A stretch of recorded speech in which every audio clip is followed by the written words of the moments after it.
Your Honor, I'd like to play Jeffrey Williams or JW 249.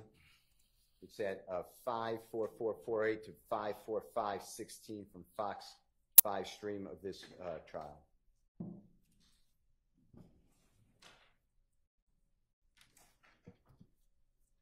Did you provide us your phone number so we can get your phone records, Mr. Copeland? Which phone?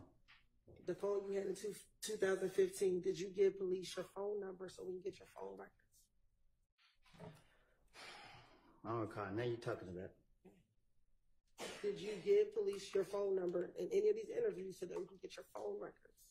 Which phone? Your phone that you had back in 2015. I had more than one phone. Okay.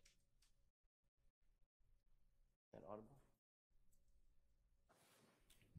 Mr. Copeland, that's you testifying before this jury, August 12, 2024, where you explained that you had multiple phones on January 10, 2015. Does that sound right? That's what it said. Okay. Did the district attorney's office, did the federal authorities, did homicide detective Thorpe, Detective Dennis, Detective Gaither, anybody, Agent Cunningham, anybody, just anybody in law enforcement, did they ever seek to get a warrant, a search warrant for your other phone or phones? Speculation. Sustained. Did you ever get served with a search warrant, a warrant, or even asked to give the police your other phones or the district attorney's office? No.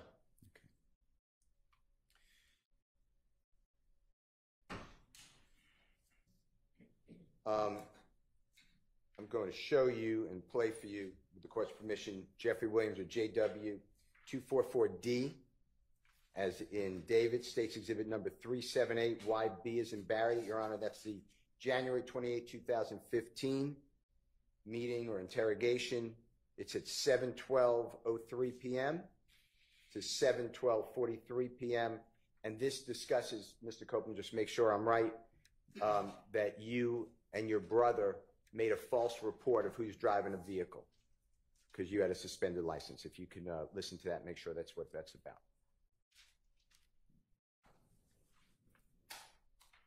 So I got my same car. We rode out on Lakewood, got back on the freeway, went to the house, told my brother, and he didn't get tried to kill. Why you had your brother file a police report? Because I ain't got a license.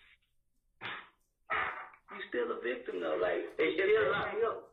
Bro, if you ain't in the car, listen, if you ain't driving the car when we get there, we're not gonna waste our time on locking you up for driving with because now you didn't kind of, now you didn't kind of sway the investigation because y'all made a false police report. Now I ain't trying to lock y'all up for that shit, but if we get some evidence or get a gun or something to match shell cases or whatever like that, it's kind of like you threw the investigation off by having your brother take the report.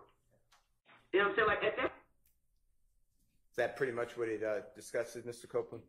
Huh? Is that what it discusses?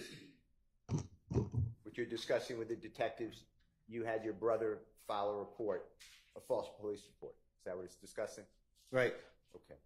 And you understood on January 10, 2015, that the cell phone that you told the police about would show an approximate location, right?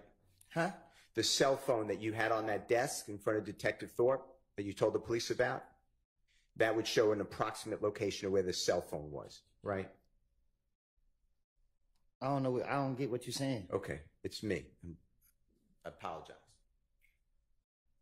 When you were with Detective Thorpe on January 11th, 2015, about 7-8 hours after Mr. Thomas was shot, okay?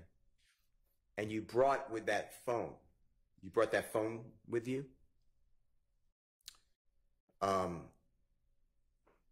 If that phone was with somebody else and not you, at the time of Donovan Thomas's shooting, the police didn't have all your phones, right?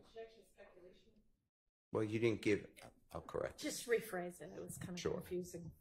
You didn't give the police all your cell phones that you had with you or access to on January 10, 2015, but you did show one phone. True?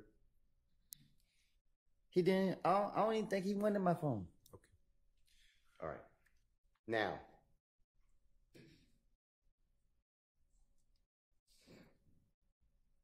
did the police ever come to you? When I say police, I'm including everybody, or the district attorney's office, come to you and inquire of you, ask you, your phone shows no calls between 7:01 at night and 7:23 or 24 at night on the night Donovan Thomas is shot. Did they ever ask you to explain or why there are no calls during that time? Did they ever discuss that with you? They don't tell me nothing. Okay. All right. I'd like to go to the next recording. And this is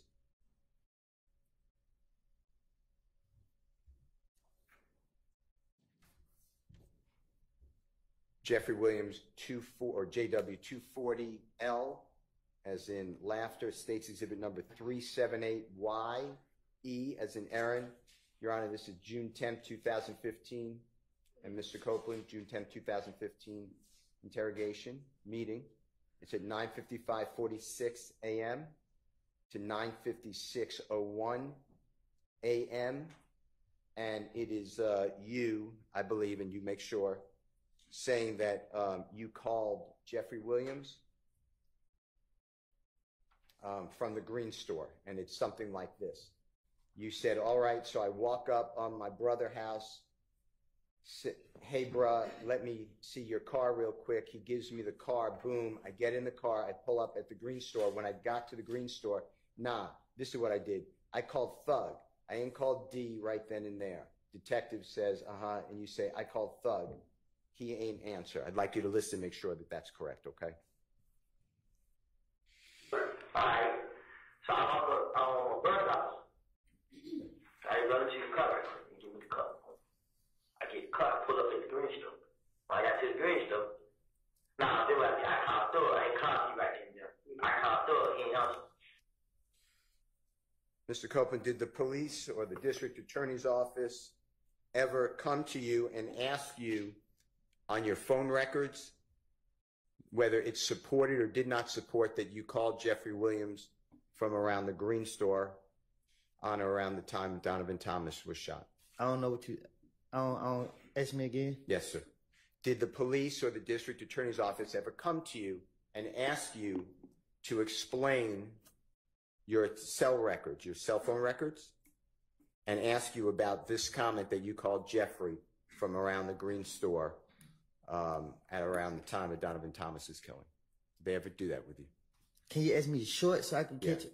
It's too long for me. No, it's my bad. It's my fault. I apologize. Did the police ever share with you, or the district attorney's office go over with you, your cell phone records that they may have? Did they ever do that? No.